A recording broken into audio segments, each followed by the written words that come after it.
Hi everybody, I'm Jim. This is Song Tripping. July was a big jazz month for me. I went all in on a big Blue Note Records sale, summer sale, and I've got a small stack of albums to share with you. That's coming up right next on Song Tripping.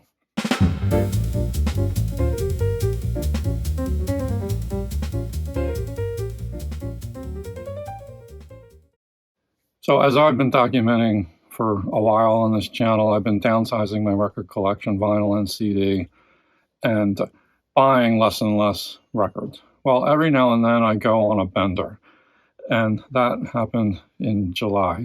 Sometimes I do purchase more records in July than summer than in other seasons. I'm not sure why that is, but I've been streaming on Tidal a lot of great jazz. I've been discovering all these great Herbie Hancock 60s albums and people who are adjacent to Herbie. And I've just been like putting things in my want list. And that was just going on, you know. I've been logging my listening all month and listening to a lot of great jazz. And lo and behold, somehow I found out about this. I think I got an email, or maybe I saw it on one of the forums. I can't remember where, but there was an announcement that Blue Note Records was selling on their own website all these heavily discounted Blue Note Classic Vinyl Series albums, among other things. And I had been trolling around different local record shops looking for some of these artists that I was interested in, that I had been streaming on Tidal. And I did get a couple things, but they weren't having the precise albums I was looking for. Well, here on this Blue Note Records sale, they had everything I was interested in. So I just went all in. I got each of these albums for around $22 each. And I've just been enjoying them so much all month. So let me get right down to it and share these records with you. Make a few quick comments and share impressions of it. Kenny Dorham, artist I don't know much about. This is his album Uno Mas. These albums are all mastered from the original analog tapes by Kevin Gray, 180 gram vinyl. And wow, Uno Mas, like great stuff. You have great session players here: Joe Henderson, Herbie Hancock, Butch Warren, and Anthony Williams on drums. This was one of the albums I streamed. And I'm like, I got to get more Kenny Dorham in my life. Had not listened to anything by him before. This just sounds incredible. All of these pressings, with one minor exception, which I'll get to later, all of these pressings, dead quiet, great soundstage, super immersive, wonderful sounding vinyl, new vinyl records. It would take me a long time to find these albums used. I love streaming them too. So these aren't absolutely essential, but I absolutely love these old Blue Note covers. And to get them in their full glory like this is really a beautiful thing. The cover design is by Reed Miles, the photo by Francis Wolff, but Reed Miles is the one to look out for if you like this style. Uno Mas. There's some Latin flavored stuff in here. They're just having such a great time playing this music. There's a lot of Herbie Hancock to discuss here. So I did get his debut album, Taken Off. This one sounded incredible. I think this was the first one that we listened to when we spun it. And it's Freddie Hubbard, who's just a wonderful, wonderful trumpet player. Dexter Gordon on tenor, Herbie on piano, Butch Warren bass, Billy Higgins drums. His debut, he was just a kid. I think he maybe still was a teenager, or in his very early 20s at the oldest. And yikes, he comes in with a debut fully developed as an artist. It's a wonderful, wonderful sounding album. Has his classic Watermelon Man on here, but every single song is super awesome. I love reading the liner notes on these old Blue Notes as well. And again, the cover design and the photo by Reed Miles here. These records just sound so good. I didn't find Herbie's second album at the same affordable price, so I went to, I think this is his third album, Inventions and Dimensions. This is Paul Chambers, Willie Bobo, and Joao Martinez. Martinez is playing congas and bongos. This is a very percussion-heavy album. Herbie's on piano, Paul Chambers on bass, and Willie Bobo drums and timbales. Lots of interesting rhythms on here, very heavy with percussion, which I love because I'm a drummer. And interestingly, there's really no other soloist besides Herbie Hancock on piano. So he's stripped down to just him and a bass player and the drums and percussion guys. It's something different. What a wonderful cover, too. This is a photograph by Francis Wolff, designed by Reed Miles. I just couldn't resist these records, and they sound wonderful. They just sound so, so, so good. One more Herbie Hancock album. This is a beautiful album, Empyrean Isles, and this is going back to Freddie Hubbard on cornet, and Herbie on piano, Ron Carter on bass, Anthony Williams on drums. Another evocative cover design by Reed Miles with a cover photo by Francis Wolff. All of these recordings were cut by Rudy Van Gelder at his studio in New Jersey. Just terrific music. One Finger Snap, Oiluki Valley, Cantaloupe Island, and The Egg. There's a kind of a interesting story that goes along with this album. It's kind of like a fantasy type story. You can just immerse yourself in this music. One thing that really stands out with all these jazz albums, and no matter if it's different albums by Herbie Hancock or these other artists, they all sound so unique. They're just distinctive. This is the great thing about jazz. It's they each have their own sound. They're inventive. They're exploring, they're going in different directions. And I really love these 60s jazz albums. What a high point for the genre. Let's also go with Wayne Shorter. I streamed this on Tidal, and I loved it, the bits. It's just a great album. JuJu, love the cover design by Reed Miles. He also did the photo of Wayne for this one. And this has an awesome lineup. Wayne Shorter on tenor sax, McCoy Tyner piano, Elvin Jones on drums, and Reginald Workman on bass. So he's working with some of the Coltrane guys here. This is 64 when this was, I think it was recorded in 64, came out in 65. Whew, what a great period. So inventive, the Wayne Shorter songs on here. Every song is like its own thing. JuJu, Deluge, House of Jade, Mahjong, Yes or No, 12 More Bars to Go. It takes you on a journey. I have to confess that I never really paid too much attention to Wayne Shorter. I've heard him as part of other groups, like with Art Blakey and Miles Davis, but I never paid attention to his solo career. And then he also went on and became like a founding member of Weather Report, and he's on Joni Mitchell albums and other people like that. What a long career he had. Awesome. Definitely you can kind of feel the influence of Coltrane on here, but Wayne's his own man. He's got his own sound and very inventive compositions. Love this. Highly recommend. JuJu sounded awesome.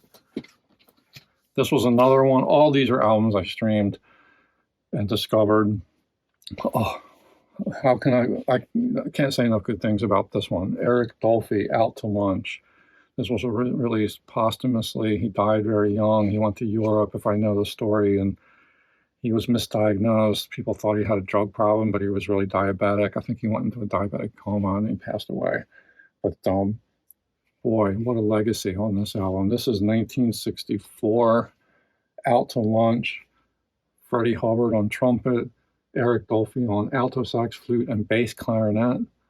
Bobby Hutcherson on vibes. Vibes sound terrific. Richard Davis on bass, and Tony Williams on drums. So you see a lot of the same players showing up on these different albums. I love that. There's a real community spirit to these 60s albums. And, Dolphy did some stuff with Coltrane too. Boy, this is more leaning into the avant-garde styles of the early mid-60s. Just great art. Like, wow, I'm so happy that I like stumbled into this album on Tidal. I'm so happy to get this faithful reproduction cut by Kevin Gray, mastered by Kevin Gray. And again, all these are Rudy Van Gelder recordings. He was the engineer. Just wow, if you haven't treated yourself to this, just do it. Do it. You won't be disappointed if you're at all a fan of jazz. Look at that cover design by Reed Miles too. Oh, so of its time, and it's part of the whole vibe of these 60s jazz albums. Yeah. Just thrilled. All these were great. This last one needs no introduction. Moanin by Art Blakey and the Jazz Messengers. This one I already have on CD, and I'd like to compare it to the vinyl. Classic hard bop Art Blakey on drums. Drum Thunder, that miniature suite on side B. So much fun. He's on drums. You got Lee Morgan sounding awesome on trumpet. Benny Golson on tenor sax, plays a mean, furious, frenzied tenor sax. Jimmy Merritt on bass. Bobby Timmons on piano. And yeah, Moanin, Are You Real, Along Came Betty, Drum Thunder, Miniature Suite, Blues March, and Come Rain or Come Shine. What a great set of songs. Also recorded by Rudy Van Gelder. Cover photo by Buck Hofler. And I don't think Reed Miles did the design on this one. I'm not seeing that credit, but I haven't researched that. But it's a great cover. What a photo. This is just, the music, is just wonderful, wonderful, wonderful. This is the one pressing of all the others I've shown where I had some qualms. I felt like I was hearing some distortion, like it was cut really hot, like distortion on the trumpet, the piano, sometimes the drums. Most notable on the title track, Moanin', but it emerged at other points on the album too, maybe a little bit more noticeable on side A than on side B. And I'm not sure what was up with that. It could be that the original source recording was just recorded so hot that it's like pushing the needle and there's only so much you can do. It could be pressing quality. I'm not certain. In a lot of ways, it was fine. It wasn't like, I wasn't hearing like pops and cracks and that kind of thing.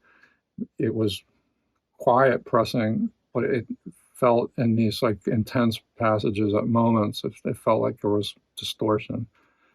And I went to Discogs, and there's probably over 100 reviews of this pressing, and I'm not alone. A lot of other people were complaining about what they heard as distortion, artifacts, these kinds of things.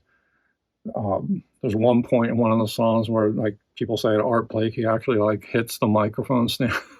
So you've got, it just seems to me like there's like so much energy going on in this recording that like it was raucous and they were capturing it, like all that energy, but it comes at a little bit of a price. I will say that, I cleaned side B. I wet cleaned that on the table.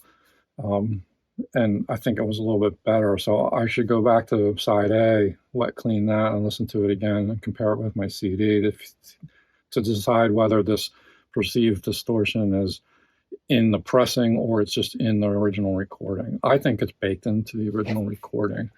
So on the whole, this one, like just not in terms of music quality, but in terms of sound quality, has fared a little bit worse than the other one. The other ones are like perfect.